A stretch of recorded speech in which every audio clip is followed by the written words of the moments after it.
Maya walked through life like she was sleepwalking. Every morning, she woke up at exactly 6:30, made her coffee the same way, and ate toast with just a thin layer of butter.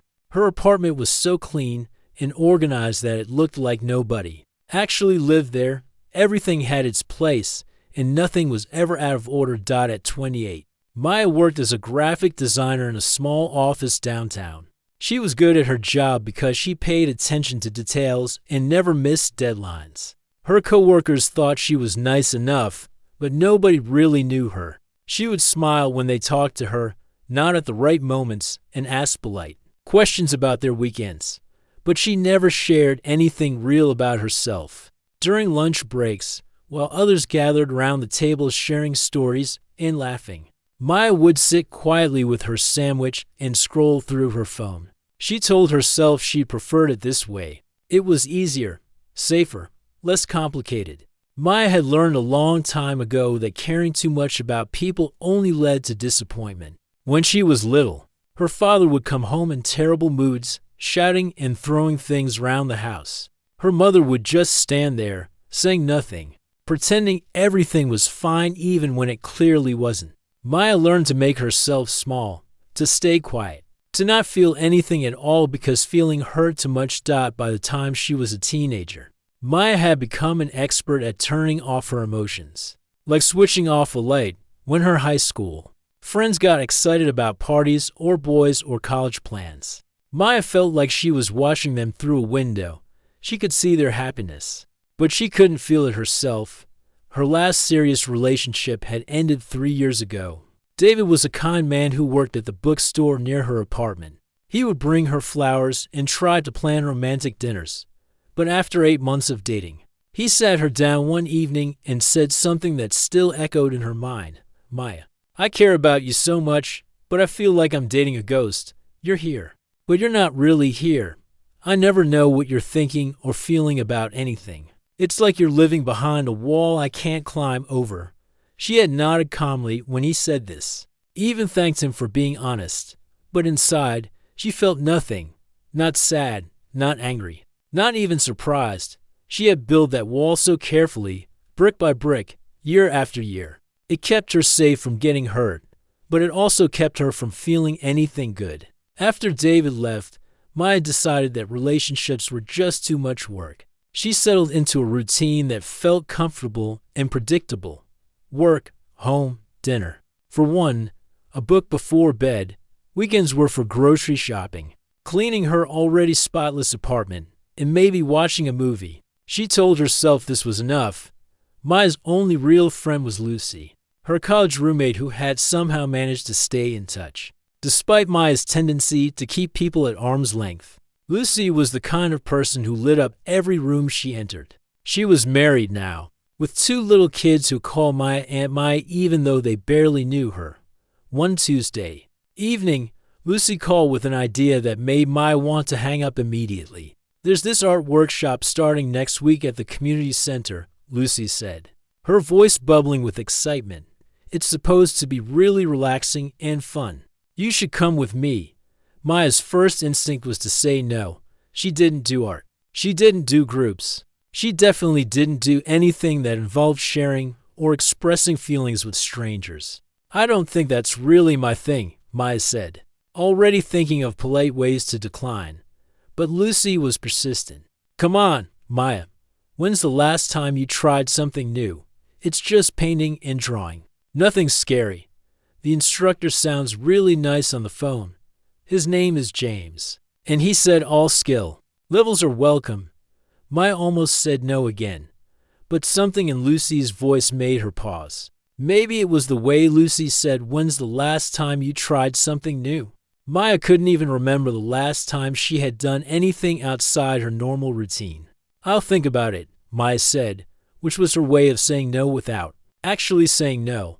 But that night, as she lay in bed staring at the ceiling, Maya found herself actually thinking about it. What was the worst that could happen? She could try it once, realize it wasn't for her, and never go back. At least then Lucy would stop asking. The next morning, Maya found herself looking up the community center's website during her lunch break. The art workshop was called Expression Through Color and met every Thursday evening for 6 weeks. The description said it was for people who wanted to explore creativity in a supportive environment. No experience necessary. Maya stared at her computer screen for a long time. Part of her wanted to close the browser and forget about it, but another part of her, a very small part that she had buried deep down, was curious. When was the last time she had been curious about anything? That evening, she called Lucy back. Okay, Maya said quickly before she could change her mind. I'll try the art thing. But if I hate it, I'm leaving after the first class. Lucy's excited squeal was so loud that Maya had to hold the phone away from her ear. On the Thursday of the first class, Maya changed her outfit 3 times. She settled on dark jeans and a plain gray sweater, something that wouldn't stand out. She arrived at the community center exactly on time, neither early nor late. Through the window of the art room, she could see people setting up easels and chatting with each other. Maya stood outside for a full minute, her hand on the door handle, telling herself she could still turn around and go home. Nobody would know. She could tell Lucy she had tried, but the class was full. But then the door opened, and a man with kind eyes and paint-stained fingers smiled at her. You must be Maya, he said. I'm James. Lucy told me you might be joining us tonight. I'm so glad you decided to come. There was something about the way he said it that made Maya believe he actually was glad.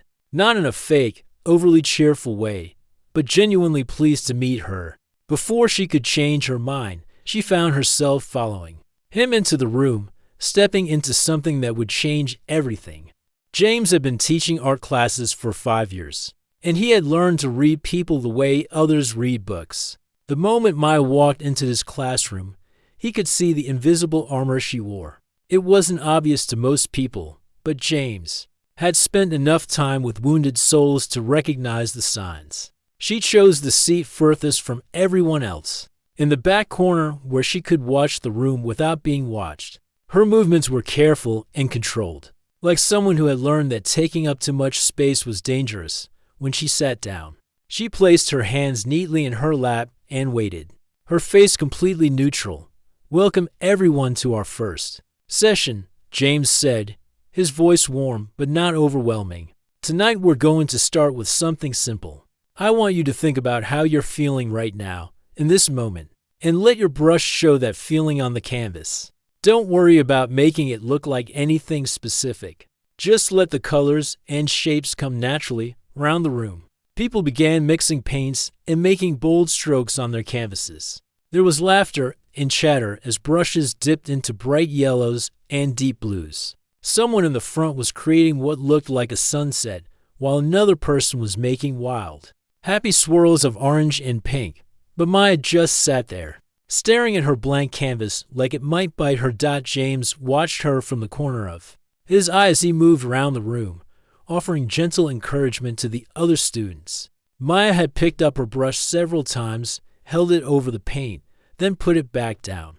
Her breathing was shallow, and he could see the tension in her shoulders. After 20 minutes, while everyone else was deep into their paintings, Maya had managed to create only a small, perfect gray rectangle in the center of her canvas. It was precise and controlled, with clean edges and no texture at all. When James announced it was time to share, Maya's face went pale. One by one, the other students held up their paintings and talked about what they had created. There were stories of excitement about new jobs, anxiety about family visits, and joy about recent good news. Each painting was full of movement and life. When it was Maya's turn, she hesitated for a long moment before lifting her canvas. The gray rectangle looked tiny and sad compared to everyone else's colorful expressions. This is very interesting, Maya, James said gently. Can you tell us what you were feeling while you painted this? Maya's voice was so quiet that everyone had to lean forward to hear her. I was thinking about geometric balance, she said, her words careful and measured. Gray is a neutral color. It doesn't demand attention or cause problems. James nodded. Thoughtfully, balance is important, and sometimes neutral feels safe. He didn't push for more, But something in his tone told Maya that he understood there was more to the story after class. As people packed up their supplies and said their goodbyes, James noticed that Maya was moving slower than everyone else. She carefully cleaned her brush, wiped down her workspace, and organized the paint tubes in perfect order. She was clearly trying to avoid having to talk to anyone else. Maya, James said as she was about to leave, would you mind staying for just a minute? I wanted to ask you something about your painting. Maya's body tensed, and for a moment James thought she might just walk out anyway, but she stopped and turned back to him. Her expression guarded. I'm not very good at this, she said quickly. I don't think I'm the artistic type.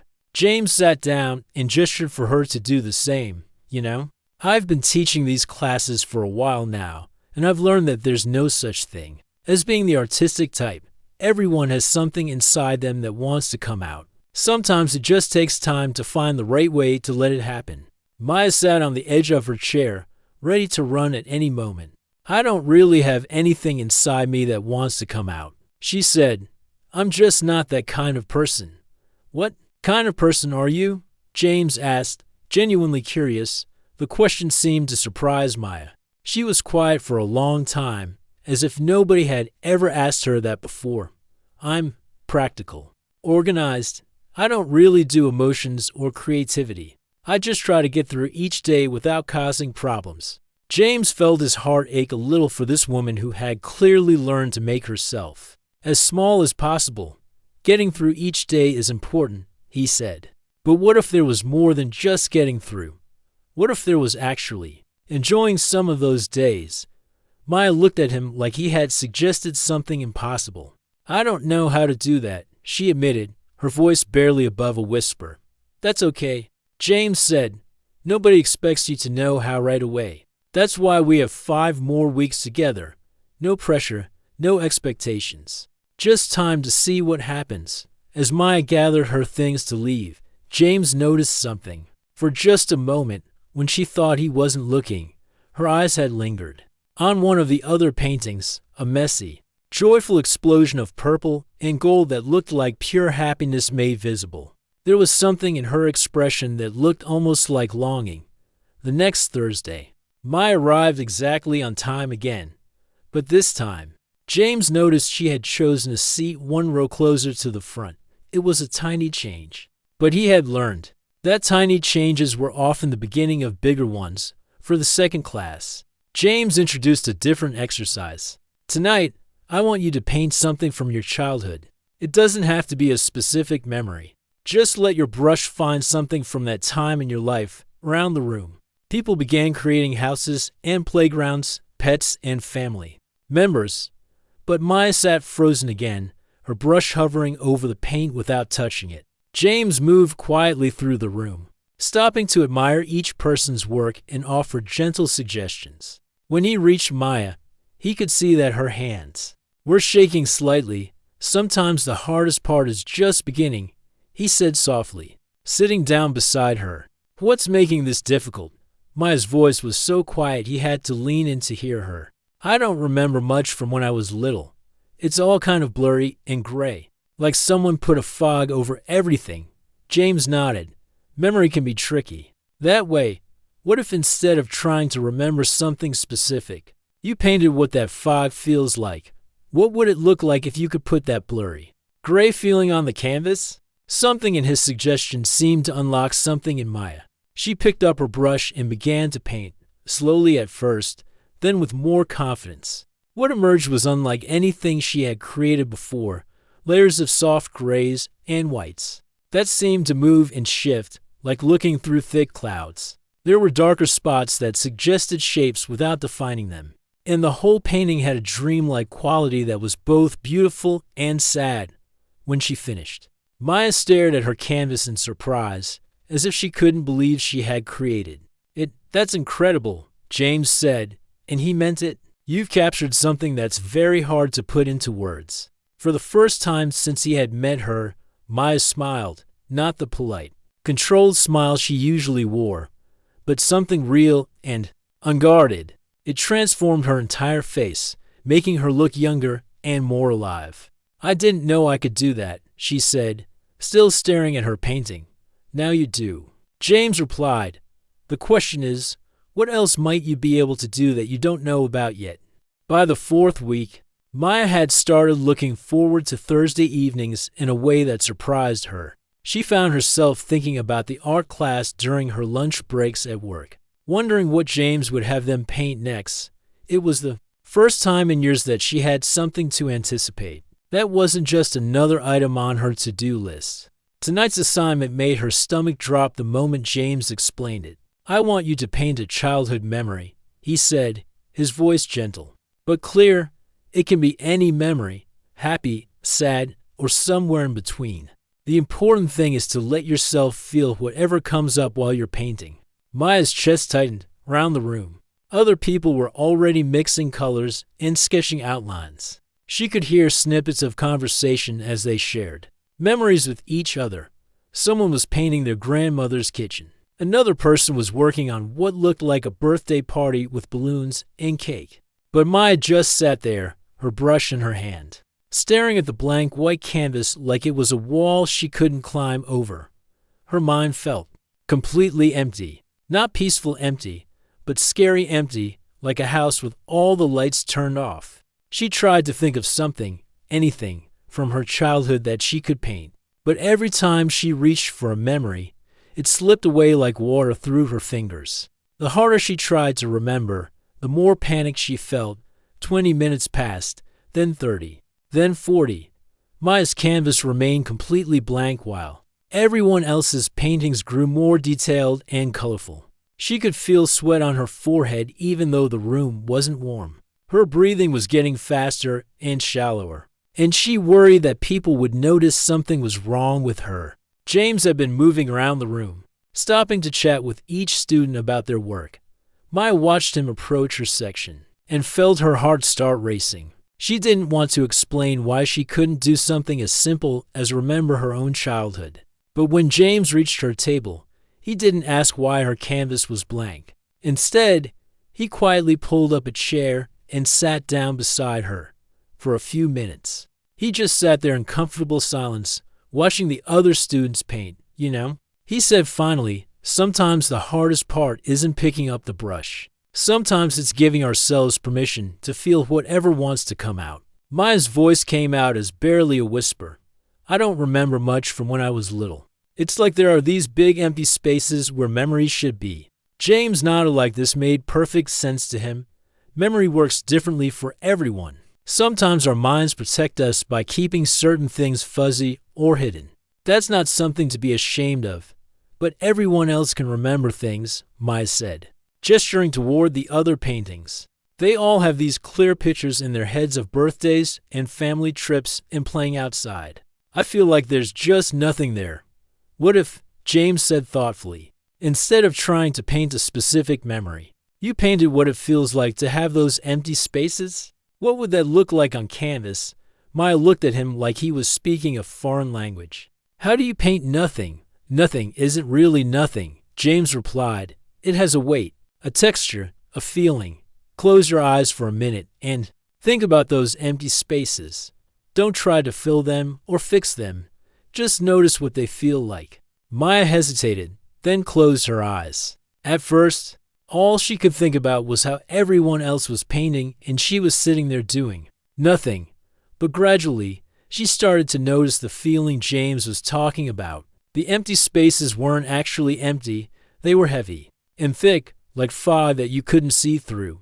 They had a color, too. Not quite gray, but not quite black either.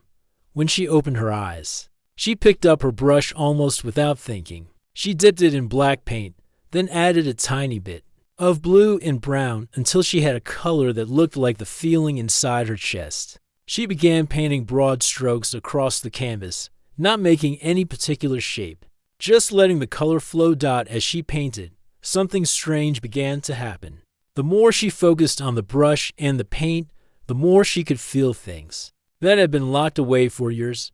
Not specific memories, but emotions. Fear that felt thick and heavy in her throat, sadness that seemed to live in her stomach, and underneath it all, a loneliness so deep it made her hands shake. Without realizing it, Maya began painting faster, adding layer after layer to her canvas.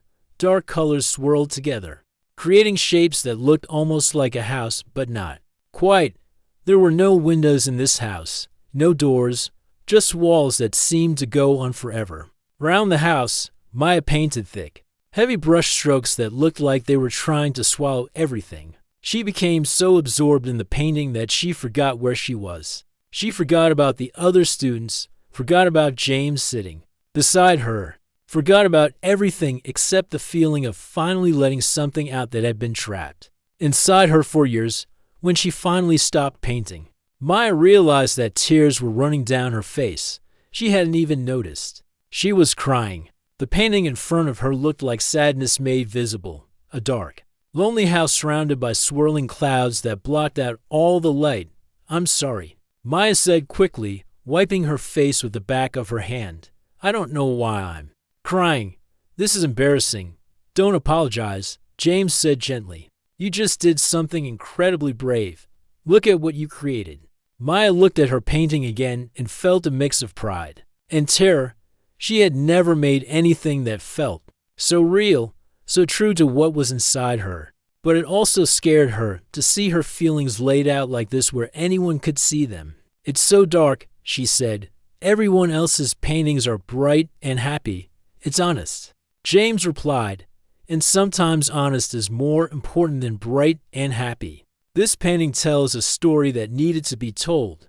As the class ended and other students began cleaning up, Maya found herself unable to move. She kept staring at her painting, surprised by how much it revealed about her inner world. She had spent so many years keeping everything locked up tight, and now here it was, spread across the canvas for anyone to see. "Maya," James said as the last student left, "would you like to stay and talk for a few minutes? I was going to make some tea." Maya's first instinct was to say no and hurry home to her safe, organized apartment. But something about the painting had cracked something open inside her, and she found herself nodding. James made 2 cups of tea, and they sat in the now quiet art room, surrounded by easels and the smell of paint. Maya wrapped her hands around her mug, using the warmth to ground herself. "I feel like I just opened a door that I've been keeping locked for years," she said. "And now I don't know how to close it again." "What if you didn't have to close it?" James asked. "What if you could learn to keep it open just a little bit, just enough to let some light in?" Maya thought about this as she sipped her tea. The idea of keeping that door open terrified her, but it also made her curious in a way she hadn't felt in a long time. "I don't know how to do that," she admitted. "I've been keeping everything locked up for so long. I don't remember how to feel things without drowning in them." "That's what we're here to figure out," James said. "One painting at a time, one feeling at a time. There's no rush." As Maya finally gathered her things to leave, she took one more look at her painting. It was still dark and heavy, but somehow it didn't seem quite as scary as it had an hour ago. For the first time in her adult life, she had let someone see the real her, the broken, confused, scared parts that she usually kept hidden. And James hadn't run away. He hadn't tried to fix her or tell her she was wrong to feel the way she did. He had just sat with her and made tea and helped her see that even her darkest feelings could become something meaningful. Walking to her car, Maya realized something had shifted inside her. The lock she had built around her heart hadn't broken completely, but it had definitely started to loosen, and for the first time in years. That didn't feel like the end of the world.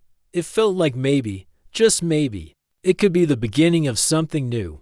Something had changed after that night when Maya painted her feelings about lost memories. She couldn't put her finger on exactly what was different, but she felt like someone had turned up the volume on her life just a little bit. Colors seemed brighter, sounds seemed clearer, and for the first time in years, she found herself actually looking forward to something. Maya started arriving at the art class 15 minutes early each week. At first, she told herself it was just to help set up supplies and avoid the awkward small talk that happened when everyone arrived at once. But really, she loved those quiet moments with James as they arranged paintbrushes and squeezed colors onto palettes. Their conversations during setup time were different from any Maya had ever had. James never asked invasive questions or pushed her to share more than she was comfortable with. Instead, he talked about simple things, the way morning light hit his kitchen window, a funny conversation he'd overheard at the coffee shop, or how he'd discovered that his neighbor's cat had been sneaking into his studio to sleep on his paint-covered SMOCKS. Maya found herself sharing small things too. She mentioned that she had started taking a different route to work that went past a little park with ducks. She told him about a book she was reading that made her laugh out loud, something that surprised her because she couldn't remember the last time a book had made her feel anything at all. You know, James said one evening as they mixed paints. Together, laughter is just another form of expression, like painting, but with sound. Maya considered this. I used to laugh more when I was younger. Before I learned that it was safer to be quiet. What made you learn that? James asked gently. Maya's hand stilled over the paint palette. She had never told anyone about her childhood, not even David during their 8 months together. But something about the quiet art room and James's patient presence made the words want to come out. My father had a terrible temper, she said slowly. He would come home from work angry about something, and the smallest thing would set him off. A toy left on the floor, dinner being 5 minutes late, my mother asking him about his day. When he got angry, he would yell and throw things. Sometimes he would punch holes in the walls. James continued mixing colors, his movements slow and steady, giving Maya space to continue or stop as she needed. My mother never stood up to him, Maya went on. She would just smile this frozen smile and clean up whatever he had broken. She taught me that the best way to survive was to be invisible. Don't make noise. Don't ask for things. Don't have opinions. Just disappear until the storm passes. How old were you when you learned? This James asked. 5, maybe 6. I got really good at it. I could make myself so small and quiet that sometimes I think they forgot I was even there. Maya's voice got softer. The problem is, I got so good at disappearing that I never learned how to come back. That evening's art exercise was about painting family dynamics. But Maya couldn't focus on her canvas. Her hands were shaking, and she felt like all the air had been sucked out of the room. She had never said those things out loud before, and now that the words were out, she couldn't take them back. When class ended, Maya packed up her supplies with quick, jerky movements. She needed to get home, back to her safe apartment where everything was controlled and predictable. But as she headed for the door, James's voice stopped her. Maya, would you mind if I walked you to your car tonight? It's getting dark out there. Maya wanted to say she was fine, that she didn't need help. But something in James's tone made her nod instead. They walked through the community center parking lot in comfortable silence, their footsteps echoing on the pavement. When they reached Maya's car, neither of them moved to say goodbye. Maya leaned against her car door, looking up at the stars that were just becoming visible in the darkening sky. I feel like I just told you all my secrets, she said, and now I don't know what to do with myself. Secrets have a way of feeling heavier when we carry them alone, James replied. Sometimes sharing them makes them a little easier to bear. Maya looked at him, this man who had somehow managed to see past all her carefully constructed walls. Aren't you going to tell me what I should do? Give me advice about how to fix myself? James smiled. You're not broken, Maya. You're just someone who learned to protect herself in the only way she knew how. There's nothing wrong with that. But I can't live like this forever, Maya said, her voice barely above a whisper. I can't keep being afraid of my own feelings. I can't keep making myself disappear. Then maybe it's time to start learning how to reappear, James said gently, little by little, one feeling at a time. They stood there for a long moment, the night air cool around them. Maya felt something shifting inside her chest. Like a door that had been rusted shut for years was finally starting to creak open. I'm scared, she admitted. What if I start feeling things and I can't handle it? What if everything I've been keeping locked up comes pouring out all at once? Then we'll deal with it together. James said simply, you don't have to do this alone anymore. The word together hit Maya like a gentle wave. She couldn't remember the last time someone had offered to share her burdens. Instead of trying to fix them or running away from them, "Why are you being so kind to me?" she asked. "You barely know me." James was quiet for a moment, considering his answer. "I see something in you that I don't think you see in yourself yet. There's this light inside you that's been dimmed but never fully extinguished. I'd like to help you find it again, if you let me." Maya felt tears starting to form in her eyes. But for once, she didn't try to stop them. "I don't know how to do this. I don't know how to be close to someone without disappearing. We'll figure it out as we go," James said. No pressure, no expectations. Just two people learning to trust each other. As Maya drove home that night, she felt different. Not completely transformed, but like something inside her had shifted. The walls around her heart were still there, but they had cracks in them now. And through those cracks, a little bit of light was starting to seep in. For the first time in years, Maya fell asleep thinking about someone other than herself. She thought about James's patient smile, his paint-stained fingers, and the way he had said together like it was the most natural thing in the world. The next morning, Maya woke up and realized something incredible. She was looking forward to Thursday, not just to the art class, but to seeing James again, to continuing the conversation they had started, to discovering what other locked doors inside herself might be ready to open. She was still scared, still uncertain about what it meant to let someone see her real self. But for the first time in her adult life, Maya was more curious than afraid, and that felt like the beginning of everything. 6 months later, Maya hardly recognized the person she used to be. The change hadn't happened overnight like some magical transformation in a movie. Instead, it had come slowly, like watching a sunrise, so gradual that you don't notice it happening, until suddenly the whole world is bright. The art classes had ended after 6 weeks, but Maya and James had continued meeting. Sometimes they painted together in his small studio above the coffee shop downtown. Other times they just walked through the park, talking about everything and nothing. Maya discovered that James was funny in a quiet way, making observations about the world that made her see ordinary things differently. "Look at that pigeon," he said one afternoon as they sat on a bench watching people walk by. "He's walking like he's late for a very important meeting."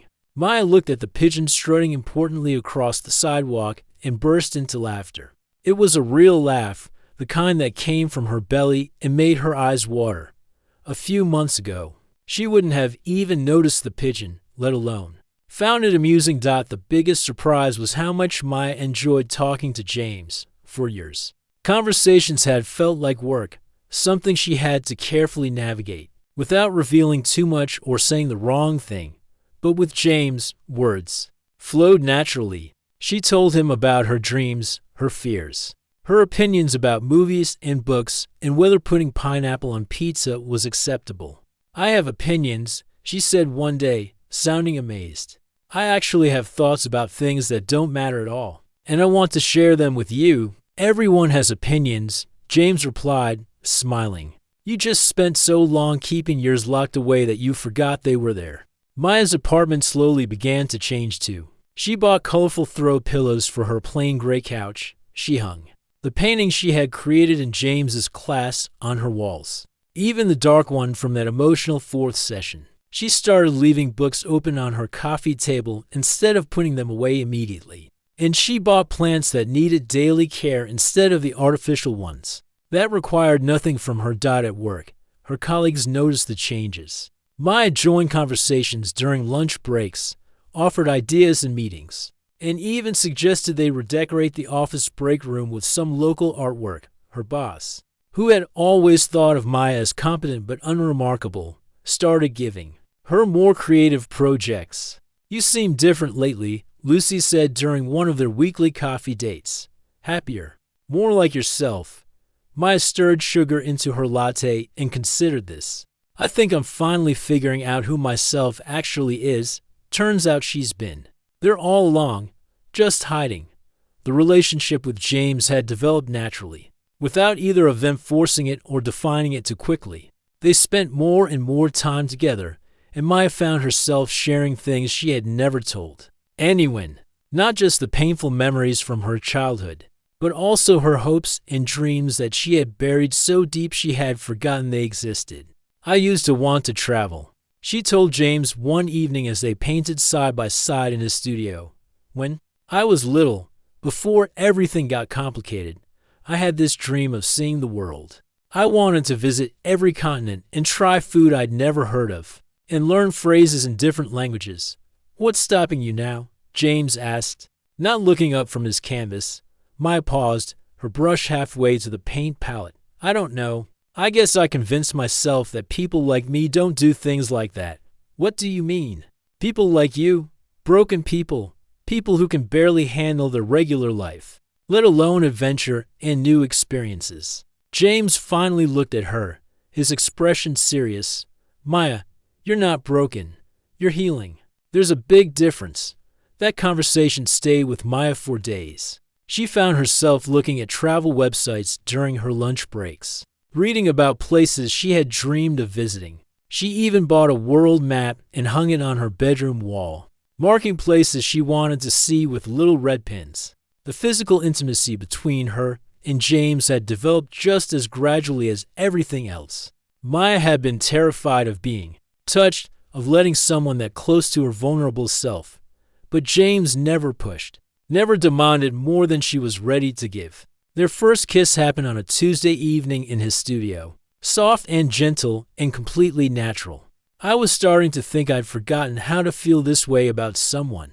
Maya whispered against his lips. You didn't forget, James said, his forehead resting against hers. You just needed someone safe to remember with. Maya learned that intimacy wasn't just physical. It was about being seen and accepted completely. It was James knowing that she liked her coffee with exactly 2 sugars and that thunderstorms made her anxious. It was the way he would squeeze her hand during sad parts of movies. Not to fix her sadness, but just to remind her she wasn't alone in feeling it. Her art continued to evolve too. The dark, heavy paintings from her early classes gave way to pieces that were still emotional, but filled with more color and movement. She painted storms, but also sunrises. She painted empty rooms, but also gardens full of flowers. Your paintings tell stories now, James observed one day as they looked at her latest piece, a woman walking through a doorway. From darkness into light, I have stories to tell now, Maya replied. For the longest time, I felt like nothing interesting had ever happened to me, but it turns out I was just looking at everything through gray-colored glasses. One evening, as they lay together on James's couch watching the sunset through his big studio windows, Maya realized something profound. She could feel her own heartbeat, steady and strong in her chest, and instead of scaring her, it made her feel alive and present in her own body. I think I understand now what it means to be happy, she said, her head resting on James's shoulder. What does it mean? He asked, his fingers running gently through her hair. It's not this big, overwhelming feeling like I thought it would be. It's smaller than that, but also bigger. It's feeling connected to my own life instead of watching it from the outside. Maya had learned that healing wasn't about forgetting her past or pretending that difficult things hadn't happened to her. Instead, it was about learning to carry her experiences differently, like rearranging furniture in a room so there was space to move around freely. She still had bad days, moments when the old fears crept back in and she wanted to disappear again. But now she had tools to deal with those feelings, and more importantly, she had someone who understood that healing wasn't a straight line. Some days I still feel like that scared little girl who learned to make herself invisible, she told James during one of their evening walks. That's okay, he replied, taking her hand. She's part of you, and she kept you safe when you needed keeping safe. You don't have to leave her behind completely. You just have to let her know that it's safe to come out now. Maya squeezed his hand, marveling at how simple and profound that truth was. The lock around her heart hadn't broken violently or dramatically. Instead, it had opened gently, like a flower blooming in spring sunshine. And what she had found inside wasn't weakness or damage, but a capacity for love and joy that had been waiting patiently for the right person to help her rediscover it. Standing there under the streetlights with James beside her, Maya realized that she was no longer just surviving her life. She was actually living it. And for the first time in years, she was excited to see what tomorrow would bring.